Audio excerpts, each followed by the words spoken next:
Hey everyone, I'm very excited to be here. But before I dive into Lynx, I would like to introduce you to a very good friend of mine. His name is Frank, and he's a Bitcoin maxi. But he also believes in the future of AI and wants to get exposure to NVIDIA.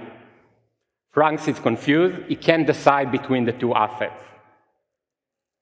Now, the problem is that USDC acts as the sole intermediary for financial assets, forcing traders such as Frank to choose between two financial instruments.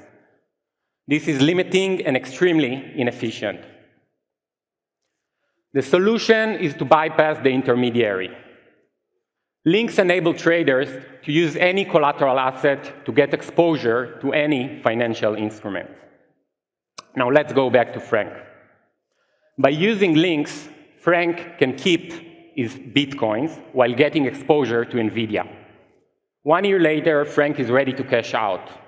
Bitcoin went up by 10x and NVIDIA went up by 5x. Frank did 5x on his Bitcoins and 50x in USD values. Frank is obviously happy. Now, the best part is that there is no additional risk by removing the USD. Even if Frank's Bitcoins went down by 90%, it will not get liquidated. The system is completely price agnostic to the collateral price. On Lynx, 1 Bitcoin is always 1 Bitcoin. And this is why we can literally support any asset as collateral.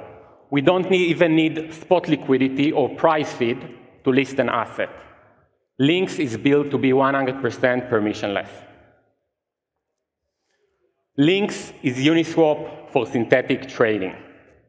While Uniswap allows protocol to list their token for on-chain spot trading, Lynx does the same for on-chain leverage trading. Lynx is a B2B2C platform. We offer single-side liquidity pools, meaning you don't need to waste USDC to open a liquidity pool and to list your token. We offer tailor-made incentive programs, which means that you can launch trading competitions that are only open for people that hold your token.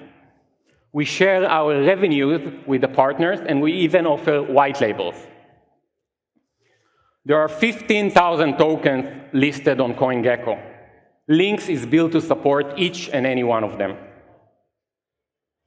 Okay, let's put some numbers because we already launched our MVP.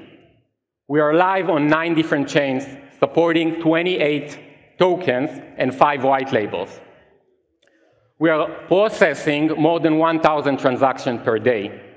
And we are about to start distributing more than $100,000 every week in rewards, thanks to our amazing partners. And this is without any token yet. Thank you very much. Happy to take any questions. Thank you. Can you touch on the mechanism for how you don't have oracles and liquidations? Sure. So let's get back to the Bitcoin, right? 1 Bitcoin is always 1 Bitcoin. So for us, the collateral assets is units. Okay? The system doesn't know the price of Bitcoin. The system does know the price of NVIDIA versus USD. So if NVIDIA goes up, let's say by 10%, and you have 10x leverage, it means that you just did 2x on your Bitcoin, right? You doubled your Bitcoin. And this is why we can support any asset, because we can take the shittiest token and still list it, because we don't care about the price of the token. Got it. You don't care about the price of the collateral asset, but you do need the NVIDIA USD oracle. Yeah, of course. Yeah. We need an oracle for we call it, the token that you want to get exposure to, right? But not the collateral. Got it. Okay. And yeah, who's lending the Bitcoin? Perfect. So this is DeFi, right? Everything is done on chain.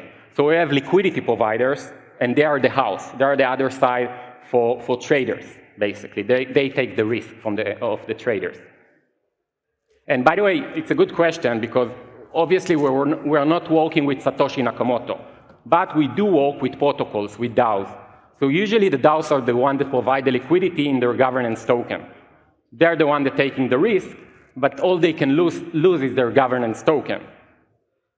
And okay, and is there like a funding rate or something? Like what happens if people are lending Bitcoin, all the traders are long NVIDIA pumps? Okay, so first of all, it's not lending, it's all synthetic exposure. This is why we can go up to 500x in leverage, right? We don't have any limitation on leverage. Now, what happens if people are trading well, right?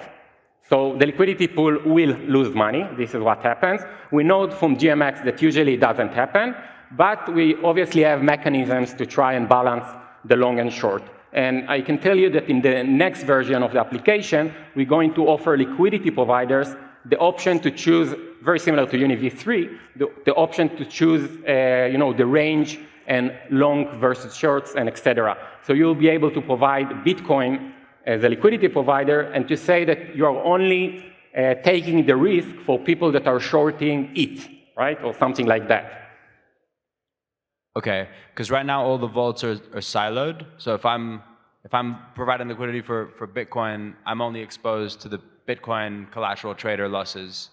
Yeah. Very, very right. And as a trader, you can only use one asset as collateral. Okay. Yeah, and you're earning and losing in the same asset, right? You're even paying fees in the same asset. So if you came with Bitcoin, you're paying fees in Bitcoin, and it's very important because if this token just got hacked, it's not going to affect the Bitcoin liquidity pool or anything like that. It's all isolated. Awesome. I appreciate the time. Thank you. Thank you very much.